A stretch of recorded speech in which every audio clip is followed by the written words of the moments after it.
Student अब आपके सामने सिक्स चैप्टर लेकर आए हैं sequence and series. Sequence and series में क्या फ़र्क होता है स्टूडेंट, अगर डिजिट को कामे से सेपरेट करते जाएं तो ये बन जाती है सीक्वेंस। इसे क्या बोलते हो आप? सीक्वेंस। स्टूडेंट समझ आई? अगर डिजिट को प्लस या माइनस से सेपरेट किया जाता है तो वो क्या बन जाती है? एक सीरीज़। स्टूडेंट सीरीज़ और सीक्वेंस में फ़र्क नज़र आ गया। अगर डिजिट को कामे से सेपरेट किया जाता है तो उसे सीरीज़ कहते हैं और सीक्वेंस कहते हैं, और जिसको प्लस या माइनस से सेपरेट किया जाए डिजिट को तो वो क्या बन जाती है? सीरीज़ बन जाती हैं। हमारा टॉपिक आज 6.1 पर चलते हैं हम। तो सीरीज़ और सीक्वेंस है, इसे लेकर चलने लगो स्टूडेंट। तो अब हम ध्यान से करते हैं। कहता है right the first four term of the following sequence. आपने चार टर्म बनानी है और ये बड़ा सिंपल सी एक्सरसाइज है, इसे आप मैं एक्सप्लेन करने लगा। देखिए आप स्टूडेंट जहन में रखिएगा, जहाँ एन है ना, एन को आपने 1 भी रखना है, 2 भी रखना है, 3 भी और 4 भी, और जो आप आते जाएंगे। अगर मैं एन को 1 करता हूँ तो ये सॉल्व करके ये आ जाएगा। अगर एन की जगह मैं 2 रखता हूँ, इधर भी 2 आ जाएगा, इधर भी 2, तो ये सॉल्व करके ये 1 आ जाता है। एन की 3 रखा है तो ये सॉल्व करके 3 आ गया। एन की जगह 4, तो ये 4 टर्म मैंने फाइंड कर दी पहले, तो ये मैंने ऊपर मेंशन कर दिया कि इसी तरह सेकंड क्वेश्चन में भी मैंने ऐसे ही सॉल्व किया है, तो 4 टर्म्स फाइंड कर दिए हैं। आगे थर्ड और फोर्थ भी आपको नज़र आ रहा है स्टूडेंट, उसमें भी ऐसे ही आपने टर्म फाइंड कर दिया। एन 1 2 3 4 रखना है, तो ये 6.1 हो जाए। स्टूडेंट अब 6.2 आपको नज़र आ रही है। 6.2 को सॉल्व करने लगो। Right the first four term of following arithmetic sequence. तो 4 टर्म आपने अर्थमेटिक सीक्वेंस की लेकर चलनी है। तो अर्थमेटिक सीक्वेंस और आपको पहचान होनी चाहिए कि अर्थमेटिक सीक्वेंस का nth फार्मूला क्या होता है। वो an इज इक्वल टू, आपने उसे लिखना है a1 plus n-1 D. Arithmetic sequence का nth फार्मूला होता है। तो चले हम पहले आगे चलते हैं। वो फर्स्ट 4 टर्म कह रहा है तो फर्स्ट 4 टर्म फाइंड करते हैं, उसके बाद फिर अर्थमेटिक सीक्वेंस की तरफ चलेंगे। अब स्टूडेंट ये अब a1 इज इक्वल टू 5 है, तो आपको a1 मिल जाएगा। और यहाँ से अब d का, अब ये देखिए इसमें समझने वाली बात है, ये nth इक्वेशन होती है, ये a1 फर्स्ट टर्म होती है, d डिफरेंस होता है। अब d कैसे फाइंड करते हो आप? जब आपको डिजिट दे दी जाते हैं, इन दो सेकंड माइनस फर्स्ट लिखना है। अगर इन दोनों का लोगे तो सेकंड माइनस फर्स्ट, तो ये देखिए d फाइंड कर रहा है। d कैसे फाइंड करते हैं? सेकंड आपकी ये और फर्स्ट वाले ये माइनस करके सेकंड पहले माइनस फर्स्ट, तो ये d आ गया आपके पास। a1 फर्स्ट दे दी, ये अर्थमेटिक मीन का nth फार्मूला है, इसमें हमने लिखा। अब a1 आपने पुट किया और d की वैल्यू पुट करेंगे तो ये सॉल्व होती जाएगी। 4 टर्म हमने लेकर आनी है। n को 1 रखेंगे, 2 रखेंगे, 3 और 4, तो ये सॉल्व होता जाएगा। इसी तरह ही हमने ये देखें आगे जो हमें दिया गया वो a5 और a9 दिया गया है, तो उसको लेकर चलना है स्टूडेंट। तो a5 हमें क्या बताता है, a9 क्या बताता है, उसको हमने मेंशन करना है। तो आपको नज़र आ जाएगा स्टूडेंट कि ये a5 70 है, a9 37 है। अच्छा स्टूडेंट ये देखें, ये है, इसे कैसे लिखता है? जब nth इज इक्वल टू आपको लिखा होता है स्टूडेंट, मेंशन किया होता है। चले इधर आ जाए, an is equal to a1 plus n-1 D. अगर आप n की जगह 5, इधर आप n की जगह 5 रख लेते हैं तो वो किसके इक्वल होता है? a1 plus 5-1 D. तो ये a5 is equal to a1 plus 4d हो जाता है, ये कम हो जाता है, ठीक है। तो इसका मतलब अगर इधर 5 हो तो d के साथ 4 आता है। अब ये देखें स्टूडेंट, अगर हमने a5 लिखना तो a1 प्लस 4d लिख लेंगे, ठीक है। तो ये 70 के इक्वल है। इसी तरह a9 को क्या लिखेंगे? a1 प्लस 8 दी 37 के इक्वल है। इन दोनों इक्वेशनों को जब दो दो इक्वेशनें आ जाएं, दो इक्वेशनें आ गई, दो अननोन A1 और D, इधर भी A1 D, तो हमने कैसे फाइंड करना है, या तो इनको ऐड करके या सब्ट्रैक्ट करके। तो जिसको काटने लगे हो, अगर मैं A1 को A1 से काटने लगा हूं तो दोनों की लामते देखो प्लस की है, तो हमेशा जब लामते सेम आ जाए जिसको काटने लगे तो हमेशा उन इक्वेशनों को सब्ट्रैक्ट करते हैं। तो मैंने इन इक्वेशनों को सब्ट्रैक्ट कर दिया, तो नीचे जब माइनस प्लस को माइनस माइनस किया तो ये कट गई और डी की वैल्यू आ जाएगी। ये पुट किसी भी इक्वेशन में पुट कर लो, इक्वेशन A1 में पुट की, उधर से A1 आ जाएगा। जब A1 और D आ जाए तो आप एन जोमेट्रिक वो के अर्थमेटिक फार्मूला का nth फार्मूला पुट करेंगे, उसमें n की वैल्यू चेंज करते जाएं, आपके सामने सीरीज बनती जाती है। सेम टू सेम ऐसे ही स्टूडेंट ये भी है। सेकंड वाले क्वेश्चन में आ जाए स्टूडेंट, तो आपको नज़र आ रहा है an-3 और 2n-5 है। तो इसमें find the nth term find करने है। इसका मतलब यहाँ मुझे n चाहिए, तो अब मैं n को किससे रिप्लेस करूँ कि इधर n हो जाए। तो अगर मैं n की जगह n+3 पुट कर देता हूँ, n की जगह n को n+3 पुट कर दे, तो जब मैंने इधर किया तो 3 से कट गए, इधर भी n+3 को सॉल्व कर, ये nth टर्म आ गई है an की शक्ल में। इसी तरह हमने थर्ड क्वेश्चन की तरफ जाना है। उसने कहना है कि फिफ्थ, अगर फिफ्थ जब th में देता तो ये a की शक्ल होती है, A5 दे रहा है टर्म, AP16, इसे A5 को 16 दे रहा है, A20 को वो दे रहा है 46। तो अब 12 वाली A12 फाइंड करना आपने।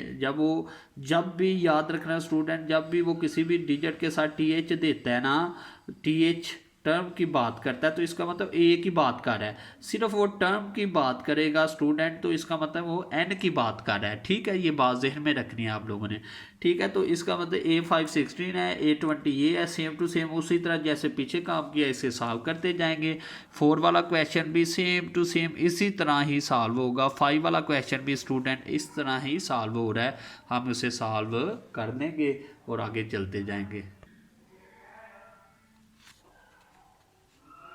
स्टूडेंट अब ये 8 वाला क्वेश्चन थे कि हाउ मैनी टर्म का मतलब होता है अब n फाइंड करना है, how many term in AP।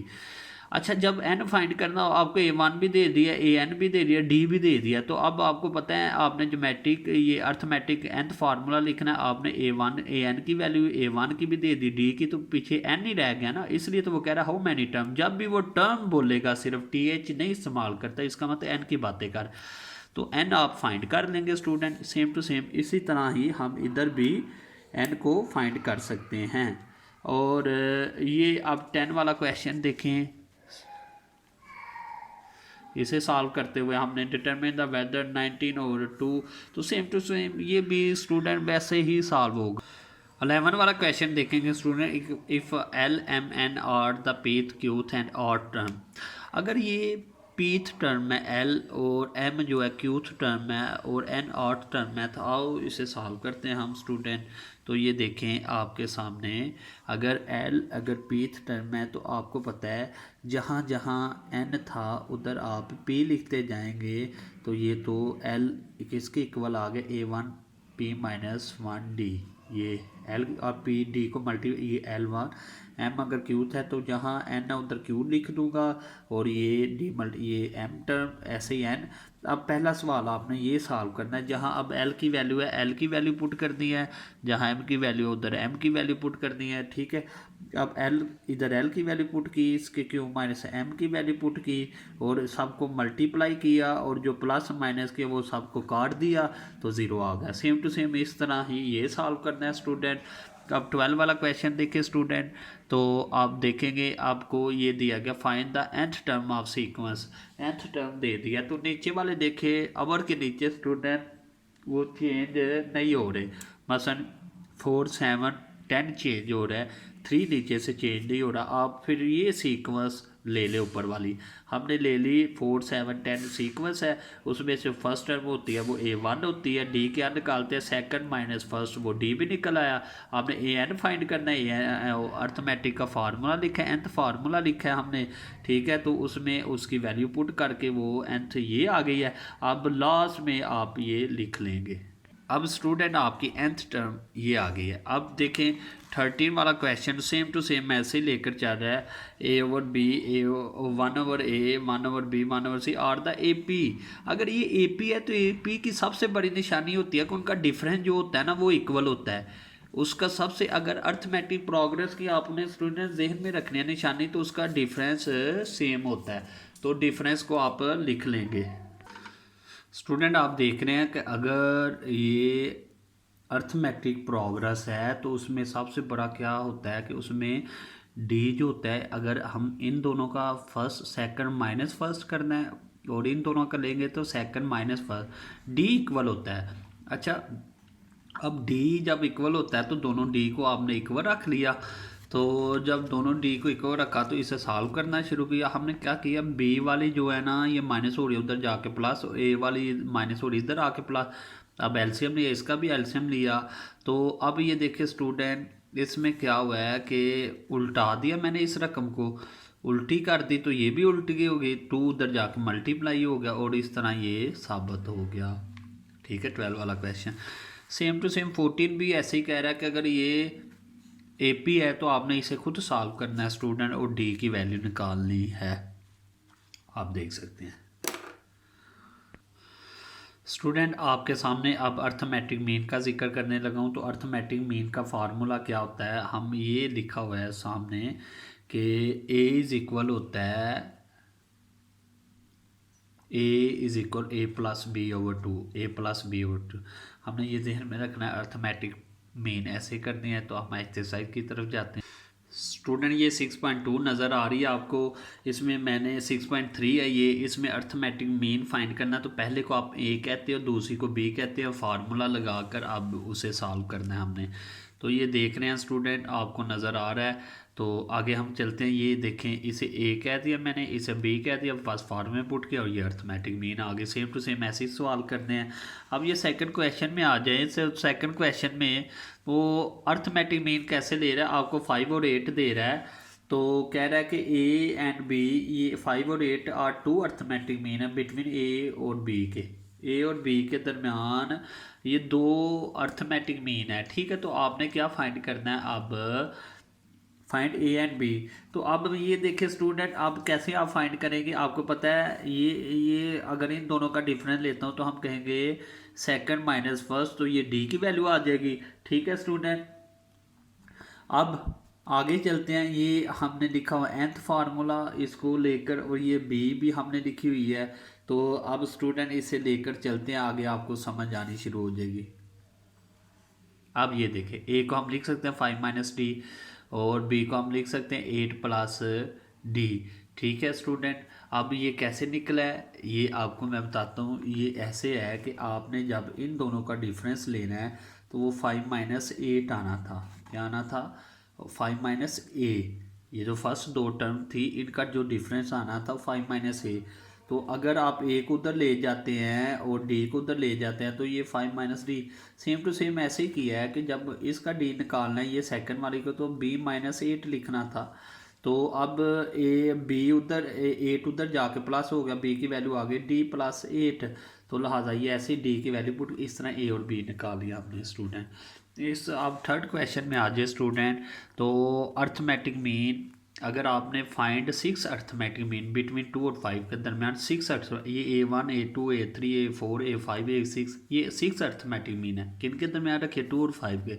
अब इनको फाइंड करने का तरीका बताने लगा स्टूडेंट, एक सवाल करूँगा बाकी सारे ऐसे ही हैं। तो अब A1 आपको फर्स्ट टर्म दे दी और लास्ट वाली टर्म कौन सी है, 1 2 3 4 5 6 7 8, ये 8 वाली A8 जो है ना 5 के इक्वल है। ठीक है, तो A8 को हम ऐसे पीछे लिखते आए हैं। ठीक है स्टूडेंट, A1 की वैल्यू पुट इस तरह डी निकाल लिया। अब A1 का क्या फार्मूला होता है स्टूडेंट, तो मैं अब आपको फार्मूला बताने लगो। A1 इज इक्वल टू होता है A1 प्लस डी। ठीक है स्टूडेंट, A1 प्लस डी आ जाता है। अब A1 की वैल्यू पुट की डी की, तो ये आ गया A1। इसी तरह हमने A2 A1 प्लस 2 डी है, A3 A1 प्लस 3, इस तरह वैल्यू पुट करते गए और सॉल्व करते गए। ये 4 वाला क्वेश्चन भी ऐसे ही है, 5 वाला क्वेश्चन भी सेम टू सेम वैसे ही है जिस तरह आप भी सॉल्व किया है। तो इस तरह आपने अर्थमेटिक मीन फाइंड कर। स्टूडेंट ये अहम क्वेश्चन है, 7 क्वेश्चन जो 6.3 का है, जिसमें हमने क्या करना है कि फाइंड करना है, ये n को फाइंड करना है। सो अगर हमें इस तरह की arithmetic mean between A and B, तो हमने क्या करना है कि इसको ए और बी के दरमियान ऐसे हमने रख लेना है स्टूडेंट। तो इसे सॉल्व करने लगो, आप गौर से देखना, ठीक है। तो ये अर्थमेटिक मीन के एक बार रख लेना है। तो अर्थमेटिक मीन ये है आपके सामने, तो आप इसे सॉल्व करने लगो। 2 उधर जाके मल्टीप्लाई, ये इधर आके मल्टीप्लाई होगी इस तरह। अब हमने क्या किया, 2 को इसके साथ मल्टीप्लाई किया, 2 को इसके साथ बारी बारी, ये ए इससे होके तो ये आएगा ए, फिर इसके साथ ऐसे आएगा, फिर बी इसके साथ वो ऐसे आएगा, और फिर जब बी को इसके साथ करेंगे तो बी की शक्ल में आ गया। आगे क्या किया है उसने, ऐसे करने के बाद आपको पता है बेस सेम हो तो पावर ऐड हो जाए, इसकी 1 और 1 ऐड हो गई, ये एन ही रह जाएगा, और बाकी इस तरह बी की भी ये बी एन रह जाएगा, ठीक है स्टूडेंट। उसके बाद हमने क्या किया है, जो ए की पावर वाले हैं ना, जो मसलन ये वाला और ये वाला, इसको एक तरफ कर दिया सबको, ठीक है। और जो बी की पावर वाले उनको एक तरफ कर दिया स्टूडेंट, वो ये नज़र आ रहा है। आगे हमने क्या किया स्टूडेंट, इसमें से अब ये माइनस हो गया, 2n में से एक n निकाल लिया तो एक n रह गया, इस तरह 2b में से एक b निकाल लिया तो माइनस बी एन। तो आगे हमने क्या किया, ए एन को अब इस तरह हम लिख सकते हैं, ए एन को हम इस तरह लिख सकते हैं स्टूडेंट, यस हम लिख सकते हैं। जब ये ऐड हो के ए एन नहीं रह जाना है तो इसको इस फॉर्म में लिख लिया, और इसी तरह बी को भी हमने, बी एन को भी हमने इस फॉर्म में लिख लिया। अब इस सारी रकम में क्या कॉमन हुआ है, ए एन, तो इधर क्या रह गया ए और इधर रह गया बी, इस तरह बी एन निकाला तो ए माइनस बी रह गया उधर भी। तो स्टूडेंट तो इसको इन दोनों को अवर में लिख लिया, वो उधर आके डिवाइड हो गई, वो उधर जाके ये कट गई, और ये 1 आ गया हमारे पास। अब हमें पता है कि जब इसे होल पावर में लिख लिया हमने, हमें पता है जब जिसको फाइंड करना होगा पावर में आ जाए तो बेस सेम करते हैं दोनों तरफ। तो मैंने बेस को सेम कर लिया। अब 0 को 1 के इक्वल होता है, तो लिहाजा किसी भी पावर 0 तो हम लिख लिया। जब बेस सेम हो तो पावरों को इक्वल आके एन निकाल लिया हमने, सेम टू सेम। ऐसे ही ये 6.3 थी स्टूडेंट आपकी। स्टूडेंट हम 6.4 करने लगे हैं। इसमें हमने क्या फाइंड करना है कि पहले सवाल में उसने कहा है कि हमें सम ऑफ इंटीजर मल्टीपल 3 बिटवीन किसके दरमियान 4 और 97, 90 और 4 के सामने जो 3 के मल्टीपल वो सारे हमने लिख लिए। अब स्टूडेंट हमें क्या चाहिए, अब ये सीरीज़ नज़र आ रही है, सीरीज़। आप सीक्वेंस पर नहीं काम करना, हमने सीरीज़ पर काम करना शुरू कर दिया स्टूडेंट। तो सीरीज़ में nth का फार्मूला ये होता है, सीरीज़ में अर्थमेटिक प्रोग्रेस का nth का फार्मूला ये होता है, इसका एक ये फार्मूला होता है, और ए एन की अगर आप जगह चेंज करें, इसकी जगह ये वाला लिख दें तो फिर ये दूसरा भी फार्मूला बन सकता है। इसके 2 फार्मूले हैं, ये जहन में रखिएगा स्टूडेंट। अब जब हम सॉल्व कर रहे हैं तो हम A1 की वैल्यू निकाली, डी की निकाली, वो भी हमें निकाली, nth लास्ट वाली टर्म को कहते हैं वो भी है। अब हमें n चाहिए, तो n कैसे, अब इधर पुट करूँगा मैं, तो उसमें ये सारी वैल्यू पुट करके तो मैं n निकाल लूँगा, निकाल के फिर इसमें मैं पुट करूँगा सब वैल्यू, तो मुझे S31 मिल जाएगा।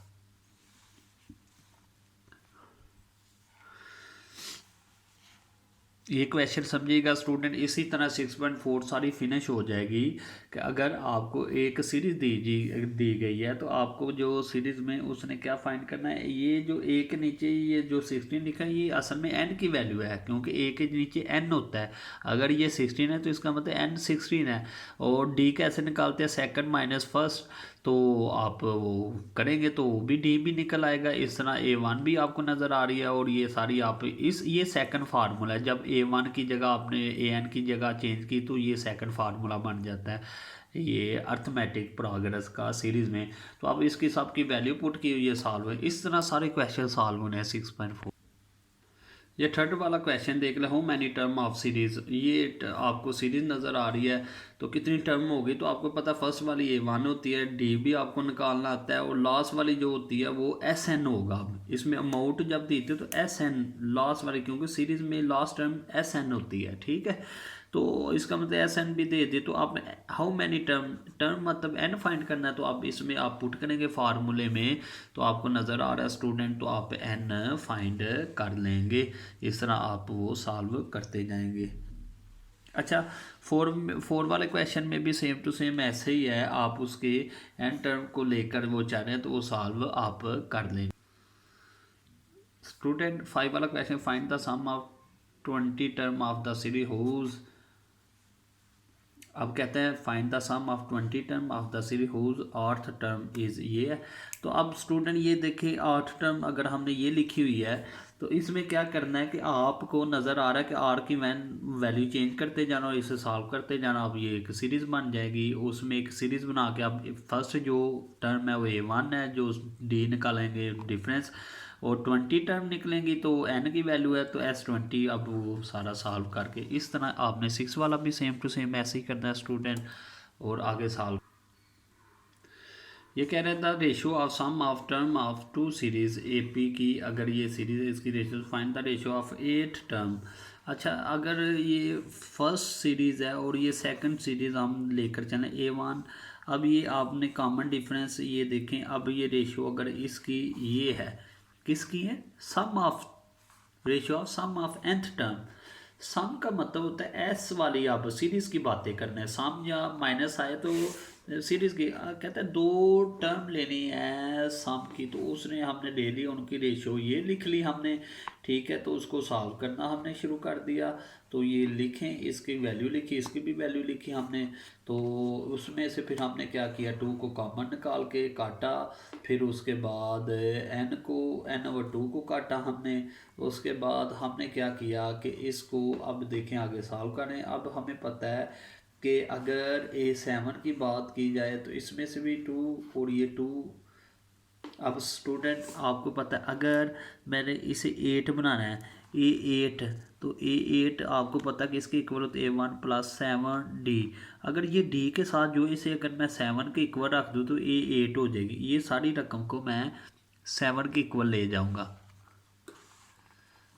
किस सारी रकम को स्टूडेंट मैं लेकर जाऊंगा, आपको नज़र आ जाएगी। इस सारी रकम को स्टूडेंट अगर मैं 7 के इक्वल ले जाऊं तो ये 7 के इक्वल रख के इससे मैंने n की वैल्यू निकाल ली, और कुछ ही इसकी जगह मैंने 7 रख लिया स्टूडेंट, और उसकी जगह n की वैल्यू इधर पुट की, इसे सॉल्व कर ये 8 की रेशियो मिल गई है।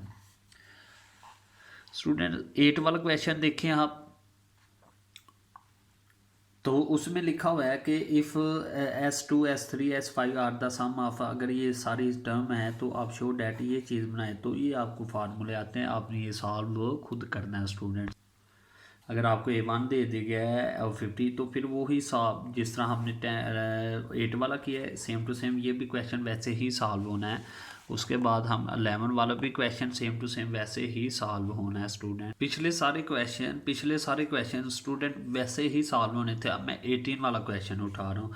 तो अब ये देखिए if A² B² and C² अगर अर्थमेटिक प्रोग्रेस है तो शो डैट ये भी अर्थ है। तो आपको पता है कि अर्थमेटिक प्रोग्रेस की सबसे बड़ी निशानी होती है कि उनका डिफरेंस सेम होता है। सेकंड माइनस फर्स्ट करनी है, इधर भी सेकंड माइनस फर्स्ट, इनका डिफरेंस इक्वल रख के हमने चलना है।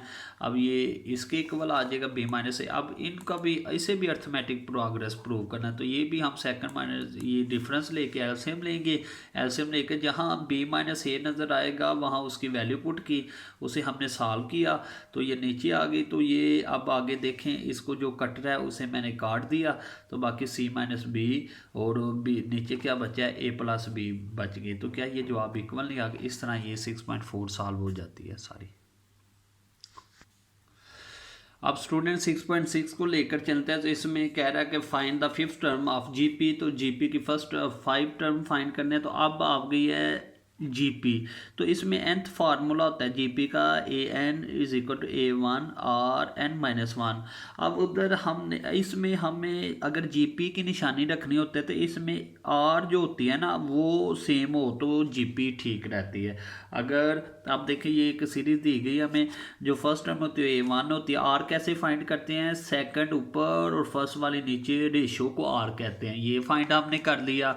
n क्या होता है, नंबर ऑफ तादाद होती है। 5th टर्म फाइंड करने है, इसका मतलब n5 फाइंड करना है, A5 फाइंड करना है। इसमें जहाँ जहाँ n5 पुट करना है, A1 की वैल्यू पुट की, R की वैल्यू, और ये सॉल्व करके ये से सेम टू सेम 12 और सेकंड वाला क्वेश्चन भी सेम ऐसे ही सॉल्व करना है स्टूडेंट आप लोगों ने। इससे पीछे जितने भी क्वेश्चन है स्टूडेंट, इससे पीछे जितने भी क्वेश्चन है उसको उसी मेथड से सॉल्व करना है। अगर 6 वाले क्वेश्चन पर विच टर्म ऑफ सीक्वेंस, ये अगर आपको एक सीक्वेंस की बात करते हैं तो कौन सी टर्म है सीक्वेंस की, तो अब ये एक सीक्वेंस जा रही है तो हमने ये फर्स्ट टर्म A1 होती है, आर क्या होता है सेकंड ओवर फर्स्ट, रेशियो निकाल के देखी तो ये x माइनस वाई चला है। अब ए nth फाइंड करना है, इसका मतलब ये ए nth आ गई, आपके पास n फाइंड करना है। विच टर्म, टर्म का मतलब होता है n फाइंड करना, तो ये n दे दिया। अब इसमें ए n की वैल्यू पे सब की वैल्यू पुट करके सॉल्व किया तो n की वैल्यू हमारे पास आ गई है, ठीक है। तो उसके बाद 7 वाला क्वेश्चन देखें तो उसमें कह रहा है कि अगर ABCDR GP है तो प्रूव डैट,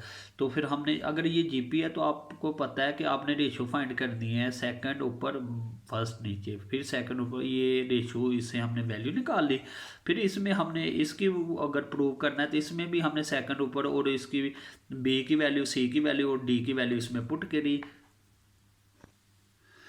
इसमें हमने पुट करके देखी और ये जवाब इक्वल आ गया स्टूडेंट। और सेम टू सेम आगे वाली जो इस तरह ही होगी स्टूडेंट। तो फिर हम आगे चलते हैं। 12 क्वेश्चन के पीछे पीछे सारे सेम थे, इससे आगे चलते हैं। अगर A और B और A और 1 ओवर A 1 ओवर B और 1 ओवर C अगर GP है तो शो डैट कॉमन रेशो इसके इक्वल है। तो स्टूडेंट हम इसे लेकर चलेंगे, सेकंड वाली ऊपर फर्स्ट वाली नीचे और फिर सेकंड वाली ऊपर फर्स्ट वाली नीचे, हम रेशो फाइंड करने लगे हैं। तो ये हमारे पास ये चीज़ आ गई। अब R इधर ये, तो हमने R फाइंड करना है तो R को R से मल्टीप्लाई किया है तो ये R की वैल्यू को मल्टीप्लाई कर दिया और ये R स्क्वायर आ गया, B से कट गया और ये अंडर रूट काट गया, तो ये कॉमन रेशो आ जाएगी हमारे पास। अच्छा 13 वाला क्वेश्चन देखते हैं स्टूडेंट। 13 क्वेश्चन में वो क्या कह रहा है, इसे सॉल्व करते हैं। वो कह रहा है if number 1 4 3 are subtract from 3 consecutive term of AP में से आपने 3 टर्म लेनी है और आपको पता 3 कैसे लेते हैं, आपने पहले A1 लेनी है, ठीक है स्टूडेंट। तो दूसरी को आपने A1 प्लस D लिखना है और पीछे वाली को A1 माइनस D लिखना है। ये 3 टर्म लेते हैं हम AP में, ऐसे लेते हैं, ठीक है स्टूडेंट। उसमें से इसने क्या करना है कि 1 4 और 3 को माइनस करना है। ये देखिए फर्स्ट टर्म में से उसने -1 किया और सेकंड में से 4 को माइनस किया और थर्ड में से 3 को माइनस किया, तीनों में से उसने बारी बारी माइनस कर लिया। तो कहता है रिजल्ट क्या होगा, वो GP है, ये फिर सारी GP हो जाएगी। GP आपको पता कॉमन रेशियो लेते हैं, ठीक है। तो कहता है जबकि ये जो नंबर हैं, ये जो तीनों नंबर हैं, इनका सम जो होता है वो 21 की को सम किया तो 21, तो D से कट गया, A1 3A1 और इधर से A1 की वैल्यू निकल आई।